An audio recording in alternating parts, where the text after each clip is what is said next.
Good afternoon. I was asked by Salman yesterday in the very same table he just talked about to tell something, open mic night, something inspirational, and I didn't know that there was all these stories about revolutions and big movements coming up, so I feel a little bit human with my little story. It's a personal story about a good friend of mine, which I would very much like to share with you. It's about a friend of mine who I made a lot of music with. His name is Jorrit Vries, a very Dutch name. He was born with his spine a little bit put forward, like that, scoliosis. It started to get worse and worse and worse until he was about 14, 15. We were already making a lot of music by then. We were playing a band together. And at a certain point, it became clear that he had to get operated. He was going to get operated in Utrecht, the University Center, and they all told him it was a standard procedure, of course not without risks, but still there was some risk. And they did the operation. It was a heavy one for a few hours.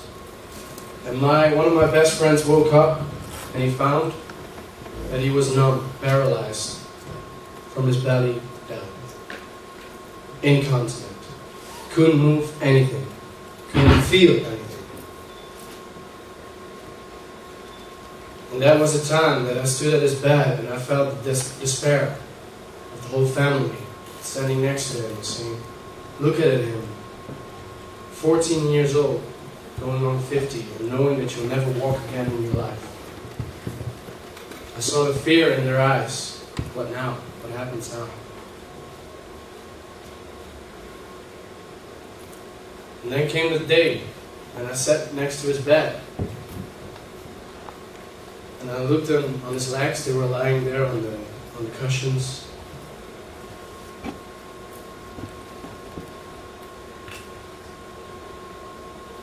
See his big toe wiggle.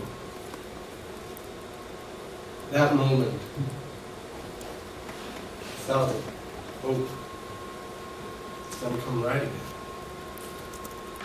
And that toe, that little toe, became 5.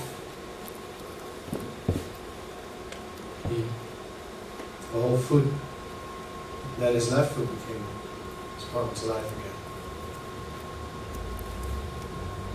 And before you knew it, he was stretching his legs. Before you knew it, he was walking again. And the first time, we partied again after that intervention. I really felt something, wow, this means something. And that is the reason that ideas that I got there from the oppression in the hospital brought me also to IFMSA.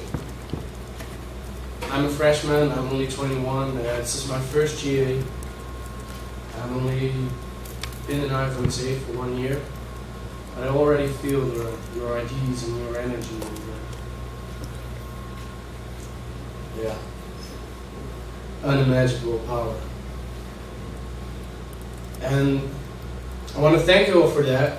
And in order to become that, to have your ideas about hope, public health promoted, I know there are a lot of ideas here. I'm not going to make it in time. I wanted to put a quote forward. The quote is our deepest fear, because we all have fears. And we all want to do something against them. And the only thing we can do that is with each other. So I don't know if I can have one more. But the quote goes like this. Our deepest fear is not that we are inadequate. Our deepest fear is that we're powerful beyond measure.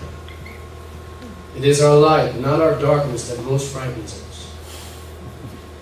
We ask ourselves, who am I to be brilliant, talented, gorgeous, fabulous. Well, in fact, the question should be, who are you not to be? Your serving small does not serve the world. Your playing small does not serve the world. Excuse me.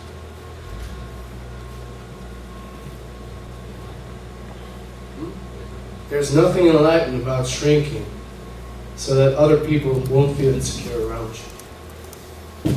We were born to make manifest the glory of God that is within us. And it's not just in some of us.